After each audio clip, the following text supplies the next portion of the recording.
నా పేరు నాగార్జున రెడ్డి. ఎవరు సార్ మీరు? అనంతపూర్. ఏం చేస్తారు? నేను ఒక మామూలు రియల్ ఎస్టేట్ చేస్తుంటాను, అంటే వ్యాపారం చేస్తుంటాను. జగన్మోహన్ రెడ్డి వచ్చినాక ఈ రాష్ట్రంలో అభివృద్ధి లేదు, సంక్షేమం లేదు అని ప్రతిపక్షం తీవ్రంగా ఆరోపిస్తున్నారు. వాస్తవ పరిస్థితులు ఏంటంటారు? వాళ్ళు చేయడం మామూలే. వాళ్ళు వాళ్ళు ఏమైనా చెయ్యి. జగన్మోహన్ రెడ్డి ఈరోజు ఇన్ని పథకాలు ఇస్తున్నాడు, సంక్షేమ పథకాలు ఇస్తున్నాడు, ప్రతి ఒక్కటి ఇస్తున్నాడు. ఇంతకుముందు చంద్రబాబు గారు చెప్పింది ఏమి ఇచ్చాడని, చంద్రబాబు గారు ఏమి ఇచ్చారు అని ఏం చేశారని చంద్రబాబు గారు ఏమీ చేయలేకపోయినాడు లాస్ట్ వరకు. ఏదో లాస్ట్లో పసుపు కుంకుమ ఒకటి ఇచ్చాడు. ఈరోజు జగన్మోహన్ రెడ్డి నవరత్నాల పేరుతో ప్రతి ఒక్క పథకం ఏమైతే చెప్పాడో ప్రతి ఒక్కటి ఇచ్చాడు. ఈరోజు భారతదేశంలో చెప్పింది చేసినాడనే వ్యక్తి ఎవరైనా ఉన్నారు అంటే అది ఒకే ఒక వ్యక్తి, జగన్మోహన్ రెడ్డి మాత్రమే అని నేను చెప్తున్నాను. జగన్మోహన్ రెడ్డి వచ్చి ఈ రాష్ట్రంలో అభివృద్ధి, సంక్షేమం, ఉద్యోగాలు తీవ్రంగా నష్టపోయి ఇవన్నీ మళ్ళీ గాల్లో పెట్టాలని, నేనే రావాలని చంద్రబాబు నాయుడు ఉన్నాడు కదా. ఈరోజు 2014 నుంచి 19 వరకు చంద్రబాబు ఓన్లీ బ్రోచర్స్ మాత్రమే చూపించడం జరిగింది. ఏది ఈ ఫ్లెక్సీలు ఏవి చూపించాడు, బ్రోచర్లు మాత్రమే చూపించాడు, కానీ అభివృద్ధి మాత్రం శూన్యమని నేను చెప్తున్నాను. జగన్మోహన్ రెడ్డి గారు సింగిల్గా వస్తారు, ప్రతిపక్షాలు గంటగా వస్తారు, రామయ్య ఎలా ఉంటుంది?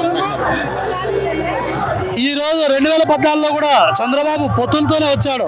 జగన్మోహన్ రెడ్డి ఆ రోజు సింగిల్గా వచ్చాడు, 2019లో సింగిల్గా వచ్చాడు. ఈ రోజు కూడా సింగిల్గానే వస్తాడని చెప్తున్నాం. ఈరోజు కూడా సింగిల్గా, ఈరోజు ఇన్ని పథకాలు, ఈరోజు జగన్మోహన్ రెడ్డి మేనిఫెస్టో ఈరోజు రిలీజ్ అవుతుంది.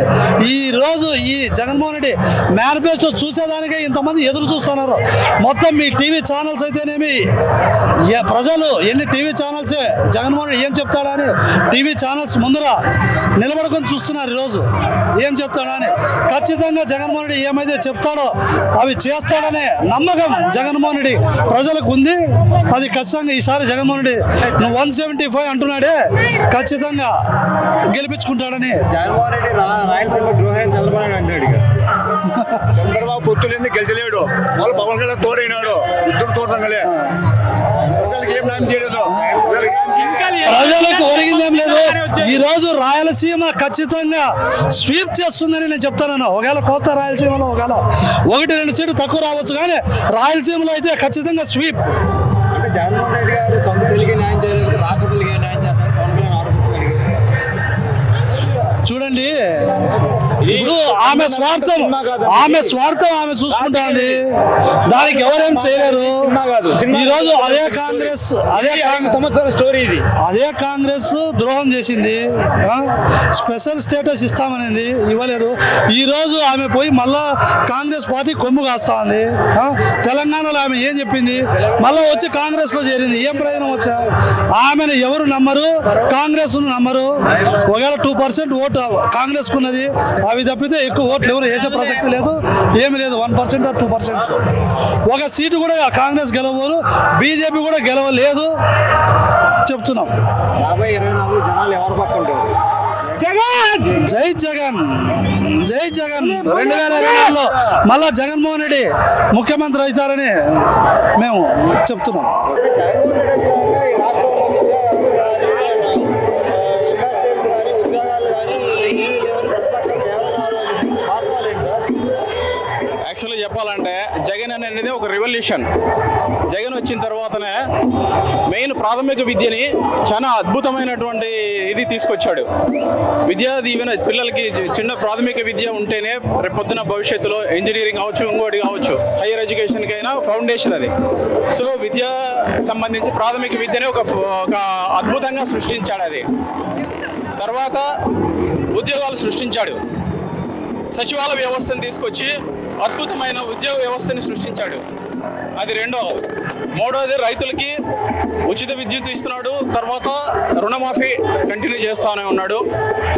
ముఖ్యంగా వృద్ధులకి వృద్ధాప్య పెన్షన్లు, ఇంటింటికి వృద్ధాప్య పెన్షన్ ఇస్తూ ప్రతి ఒక్కరికి వృద్ధులైన ప్రతి ఒక్కరికి ఇంటికి వెళ్ళి మరీ ఇవ్వడం అనేది, పెన్షన్లు ఇవ్వడం అనేది ఒక అద్భుతమైన వ్యవస్థ.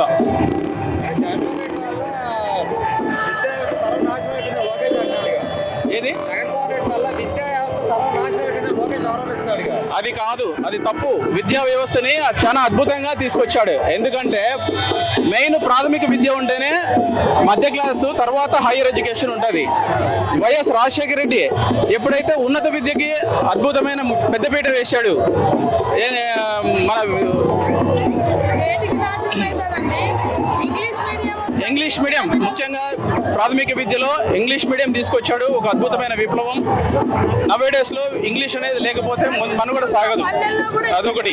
జగన్ మీరు ఎలాగో రాయలసీమ వస్తారు కాబట్టి జగన్మోహన్ రెడ్డి రాయలసీమ కేవలం అన్యాయం చేశాడు. ఒక ప్రాజెక్ట్ కట్టించుకున్న నీరు చంద్రబాబు నాయుడు ఆరోపిస్తున్నాడు. ఏమంటారు దీని గురించి? ప్రాజెక్టులకి నీరు అనేది అది భగవంతుడు సృష్టించినది. జగన్ వచ్చిన తర్వాత ప్రాజెక్టులకి నీళ్లు వస్తూనే ఉన్నాయి. ఇప్పుడు ఈ సంవత్సరం వచ్చేసి అది ప్రకృతి వ్యాప్త దేశవ్యాప్తంగా అన్ని చోట్ల వర్షాల ప్రభావం ప్రభావం అనేది తక్కువగా ఉంది కాబట్టి అది ప్రకృతి వైపరీత్యం అదంతా తప్ప జగన్ వస్తే వర్షం లేదనేది చెప్పడం. చంద్రబాబు హయాంలోనే ఇంకా అతివృష్టి అనేది చాలా ప్రాబ్లం సృష్టించింది. జగన్మోహన్ రెడ్డి సింగిల్ గా ఉన్నారు, ప్రతిపక్షం అంతా కట్టకట్ట వస్తే 24 ఎలక్షన్లు ఎలా ఉండబోతుంది? ఎట్లా జగన్మోహన్ రెడ్డి గారు సింగిల్ గా వస్తారు, ప్రతిపక్షంలో కట్టకట్ట గుంపుగా వస్తున్నారు. 24 ఎలక్షన్ జనాలు ఎవరు వైపు ఉంటారు? తప్పకుండా జగన్ వైపే ఉంటారు. ఎందుకంటే ప్రతి ఇంట్లో ప్రతి అక్క, చెల్లి, అన్న, తమ్ముడు అనుకోకుండా ప్రతి ఒక్కరికి లబ్ధి పొందిన వాళ్ళే ఉన్నారు. ప్రతి కుటుంబము లబ్ధి పొందింది కాబట్టి ప్రతి ఒక్కరూ జగన్ వెనకే ఉన్నారనేది వాస్తవం. ఖచ్చితంగా జగనే గెలుస్తూ ఉంటాడు. మరి నెక్స్ట్ సీఎం జగనే ఉంటాడు. ఈ రాష్ట్రం అభివృద్ధి చెందాలన్నా, విద్యా వ్యవస్థ బాగుపడాలన్నా జగన్మోహన్ రెడ్డి పంపించాలి, మన ప్రభుత్వం అధికారంలో రావాలని పవన్ కళ్యాణ్ అన్నాడు. పవన్ కళ్యాణ్ ఆయన ఎటు ఉంటాడో ఏం చేస్తాడో అనేది తర్వాత విషయం. ఆయన వస్తాడా రాడనేది పక్కన పెట్టేస్తే జగన్ ఉండడం వల్ల అనేది ప్రాథమిక విద్య అభివృద్ధి చెందింది. ప్రతి విద్యార్థి చదువుకుంటున్నాడు.